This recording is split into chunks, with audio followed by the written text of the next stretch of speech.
Picture Kansas City, Missouri, in 1974. The city is buzzing, life is normal, but a shadow is creeping over its streets. It starts subtly, almost unnoticed. A teenager doesn't come home for dinner. Then another, they were last seen walking home from a friend's house, or maybe from a local hangout spot. At first, people think they're just runaways, kids being kids. But then, the disappearances continue. And it's not just teenagers anymore. Adults start vanishing too. A man on his way home from a late shift. A woman walking her dog in the evening. They just ... disappear. The police are baffled. There are no ransom notes, no witnesses brave enough to come forward, and absolutely no signs of a struggle. It's like these people were plucked from the earth, leaving behind nothing but a void of fear and questions. The city is on edge. Whispers turn into panicked conversations. Where are they going? Who is taking them? The only common thread, the only clue, is a strange and unsettling one.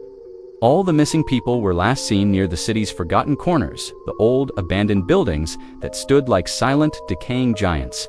These weren't just empty houses. They were sprawling factories where machinery had long since rusted. Massive warehouses with shattered windows gaping like empty eye sockets. Locals had always told stories about these places. They said they were haunted, filled with the echoes of the past. Ghost stories were common, but now, a very real horror seemed to be attached to them. Fear became a tangible thing, a fog that settled over the neighborhoods surrounding these derelict structures. No one dared to go inside. No one wanted to find out what secrets they held. One night, the story takes a chilling turn. A young man named David finishes his late shift at work. He's tired, eager to get home, and decides to take a shortcut. His path leads him through the heart of the abandoned industrial area, a part of town most people avoided, even in broad daylight. A few people, peering from their windows, later told police a story that would send shivers down the city's spine. They saw a dark, hulking figure dragging something or someone into the cavernous mouth of one of the empty warehouses. By the time the police arrived, sirens wailing in the desolate streets, it was too late. David was gone. The warehouse was silent, offering no answers. The case of David solidifies the pattern for the investigators. Over the next few months, they map out the disappearances, and the connection becomes undeniable. Every single missing person had been near one of these abandoned buildings, always at night. The police start to look closer at these locations. They weren't just empty. Some were hubs for the city's underbelly. Illegal gambling dens, drug deals, and worse things were rumored to happen within those crumbling walls. But even with this knowledge, police couldn't connect the criminal activity directly to the missing people. They were hitting a brick wall at every turn. The buildings kept their secrets locked tight. For 2 long years, the fear continues. The city feels like it's holding its breath, waiting for the next person to vanish. Then, in 1976, a breakthrough happens, but not in the way anyone expected. A man named Joseph Koch, known to most as Joe, is arrested for a string of unrelated crimes. He's a drifter, a man living on the fringes of society. During a routine interrogation trying to get him to talk about his other offenses, he lets something slip. He casually mentions that he knows what happened to some of the missing people. Suddenly, the detectives in the room freeze. This could be it. This could be the break they've been desperate for. Koch becomes their #1 suspect. They dig into his past, his movements, his associates. They learn he was known to frequent many of the abandoned warehouses scattered across Kansas City. The same warehouses that served as the last known locations for so many of the victims. The suspicion intensifies. They secure warrants and begin a systematic search of the buildings Koch was known to visit. For weeks, they comb through the decaying structures. They navigate treacherous floors, push through debris, and shine their flashlights into every dark corner. Finally, in one of the most remote warehouses, they find something. Behind a section of drywall that looks newer than the rest, they uncover a hidden room. The air inside is cold, stale, and thick with a sense of dread. And what they find confirms their worst fears. The room is like a grotesque trophy case. Scattered around are personal items: a wallet, a single earring, a keychain, a worn-out photograph. The police quickly identify them as belonging to several of the missing people. The walls of the room are covered in bizarre, rambling messages scrawled in what looks like charcoal.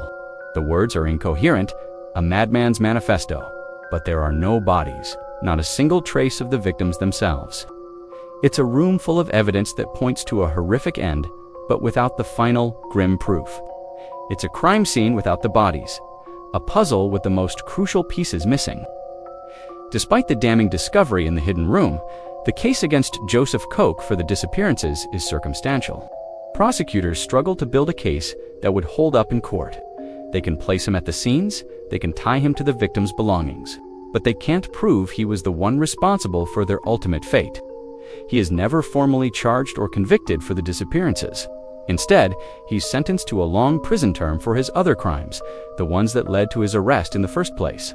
He is locked away, and the city tries to breathe a sigh of relief. Koch spends the rest of his life behind bars, reportedly never speaking about the missing people again. He takes his secrets with him to the grave when he dies in prison in the 1990s, and with his death, an eerie quiet falls over Kansas City. The disappearances stop. Just as suddenly as they began, they are over. The invisible monster that stalked the city's dark corners is gone. Or is it today? Many of those abandoned warehouses still stand. They are monuments to a terrifying chapter in the city's history. Time has worn them down even further, but their menacing presence remains. Locals who live nearby swear that the stories aren't over. They say that on quiet nights, if you listen closely, you can still hear things. The faint sound of footsteps echoing in empty halls. The whisper of voices carried on the wind, seeming to emanate from the broken windows.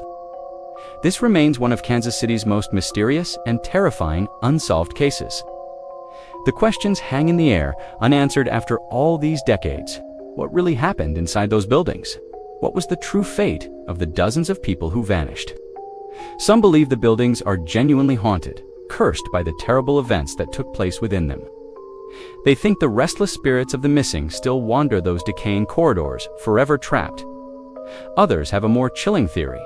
They believe that the evil wasn't supernatural. They say it was human, and that the malevolence of what happened there was so profound that it stained the very walls, leaving a permanent echo of the past. And every night, when the city quiets down and the shadows grow long, people remember.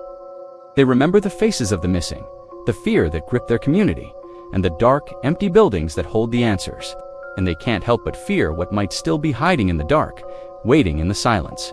Thank you so much for joining me on this deep dive into one of America's most unsettling mysteries. If you found this story as fascinating and chilling as I did, make sure to hit that like button and subscribe for more tales from the dark side of history. And don't forget to ring the notification bell so you never miss an upload. Stay safe and see you in the next video.